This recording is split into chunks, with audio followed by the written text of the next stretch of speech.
New forms and new rules from the Consumer Financial Protection Bureau go into effect soon. Know before you close. The CFPB wants to make sure borrowers have plenty of time to review and understand the expenses and options related to their loan. So they created very strict guidelines for when the closing disclosure is delivered and how long the borrower has to review it. Keep in mind that creditors are legally responsible for complying with these guidelines, even if they delegate the preparation and delivery of the closing disclosure to a third party. So, here's what everyone needs to know. The delivery period begins the day a creditor sends the closing disclosure. If the creditor hand delivers the closing disclosure, boom, it's delivered, and the mandatory 3 business day waiting period begins.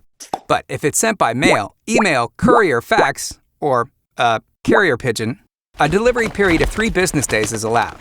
Following the delivery period, there's a mandatory 3-day waiting period. Then, consummation, which is when the loan is signed.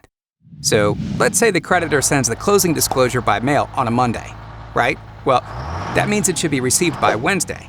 This is when the 3-day waiting period begins, so the consumer can review all the paperwork. In this example, the waiting period includes Thursday, Friday, and Saturday, which means the next business day available for consummation is Monday. Unless, of course, Monday is a federal holiday. Then it would get pushed to Tuesday.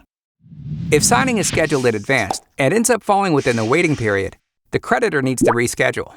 If there are certain changes to the loan after the closing disclosure has already been delivered, like an increase or decrease of more than 1/8% in the APR, the addition of a prepayment penalty, or a loan product change, the creditor needs to revise the closing disclosure and a new delivery period and waiting period begins.